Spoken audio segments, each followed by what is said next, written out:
Oke, sekarang kita akan belajar mengenai gelombang. Gelombang itu terjadi karena adanya getaran yang bergerak secara terus-menerus ya. Dan gelombang ini bisa kita klasifikasikan ke dalam beberapa jenis. Nih, berdasarkan mediumnya, gelombang bisa kita bagi menjadi gelombang mekanik dan gelombang elektromagnetik. Gelombang mekanik itu gelombang yang dalam perambatannya dia memerlukan medium. Contohnya apa? Di sini gelombang tali, gelombang air, gelombang bunyi. Mereka memerlukan medium. Kalau gelombang tali, mediumnya tentu tali. Gelombang air, mediumnya adalah partikel air. Kalau gelombang bunyi, partikel-partikel yang menjadi mediumnya adalah partikel udara. Nah, lalu gelombang elektromagnetik. Gelombang elektromagnetik ini dia dalam perambatannya bisa meskipun tanpa ada medium. Jadi gelombang elektromagnetik ini tanpa memerlukan medium dia bisa merambat. Contohnya apa?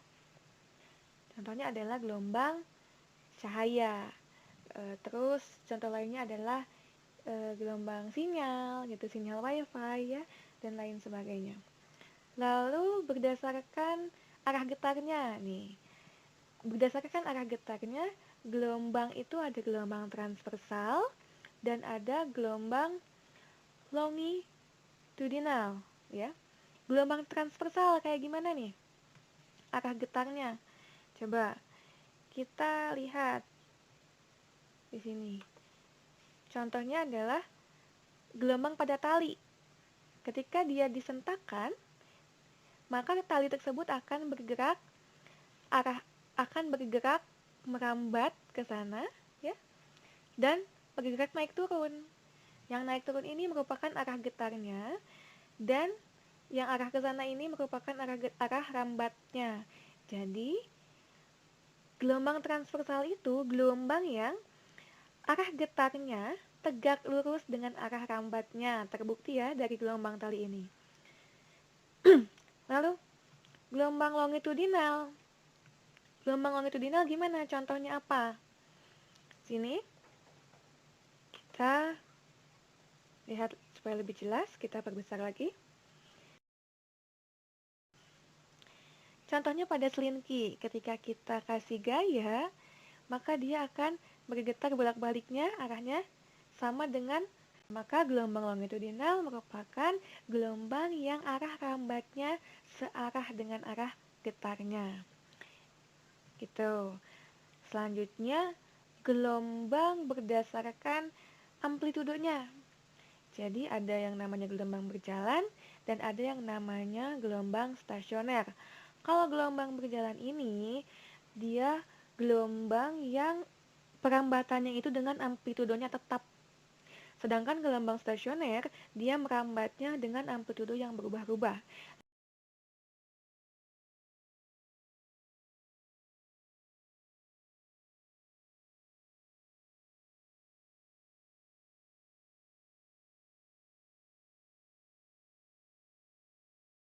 Nanti akan lebih dijelaskan di bagian berikutnya ya untuk ini.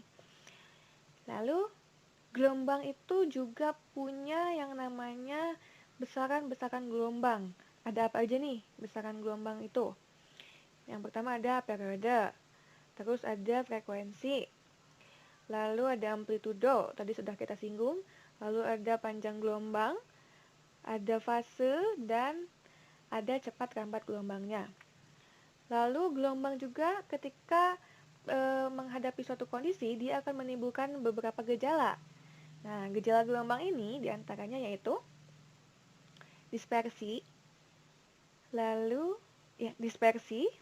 pemantulan, lalu pembiasan, interferensi, ada difraksi, dan polarisasi. Nanti akan lebih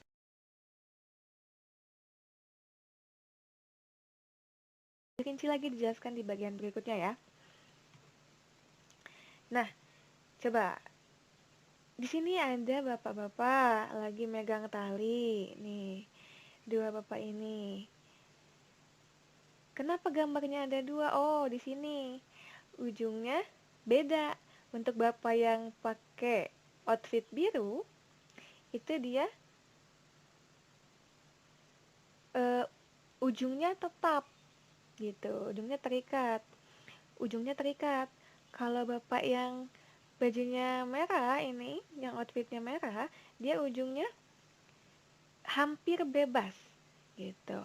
Coba kita mulai bedanya. Nah, ternyata dihentakannya hanya ke satu bagian aja ya, bagian atas. Terlihat perbedaannya.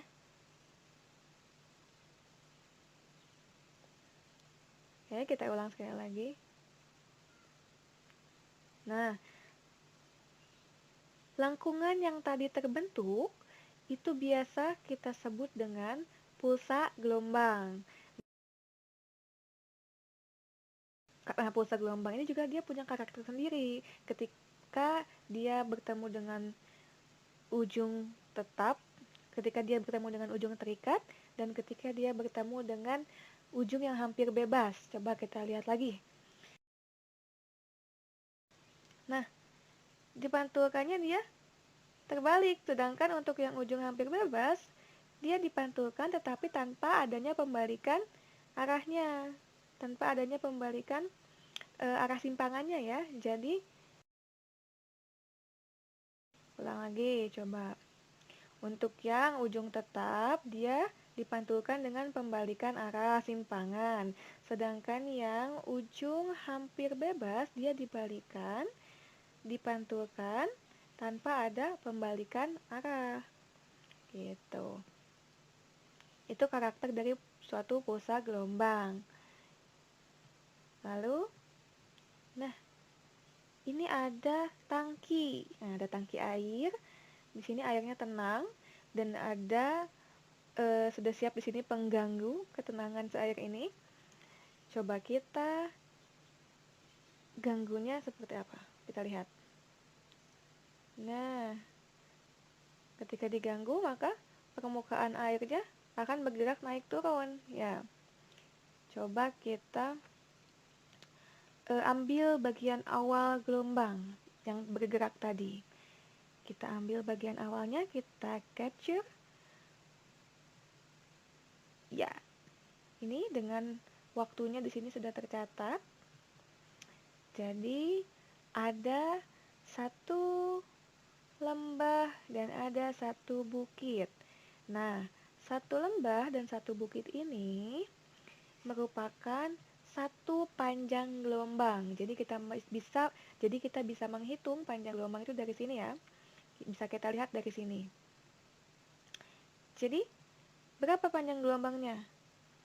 Atau bisa kita sebut lambda. Kalau dari sini berarti dari 0 sampai sini, yaitu 15 cm.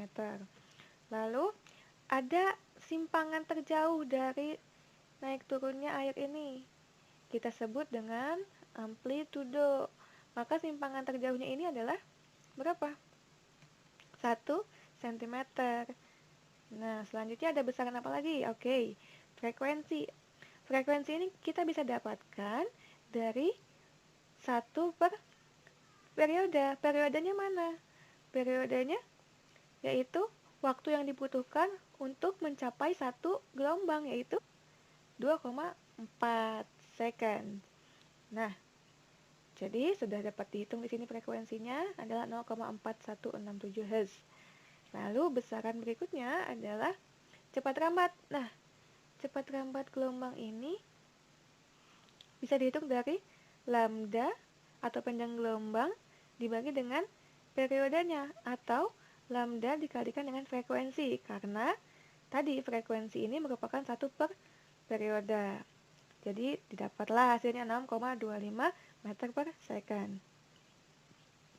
Jadi cepat rambat gelombang ini dia bergantung pada medium ya. Kalau misalnya ini kan mediumnya air, cepat rambatnya segini. Ketika dia mediumnya berbeda, maka cepat rambatnya akan berbeda. Dan cepat rambat gelombang itu dia akan selalu sama pada medium yang sama gitu. Selanjutnya ada fase. Fase ini lebih kepada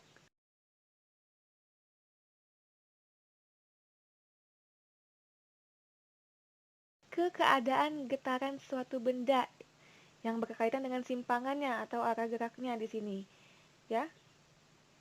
Coba, misalkan di sini ada titik titik A, lalu di sini ada titik B. Mereka tuh besar amplitudonya sama, ya, yaitu 1 cm, besar amplitudonya sama. Tetapi di sini apa yang membedakan titiknya? Arah geraknya, yang satu ke atas, yang satu ke bawah. Nah, berarti dapat dikatakan bahwa titik A dan titik B ini dia berlawanan fase. Nah, kalau misalnya di sini titik A, lalu selanjutnya lagi ada gelombang di puncak yang sama dengan besar amplitudo sama, itu dia misalnya kita sebut A aksen.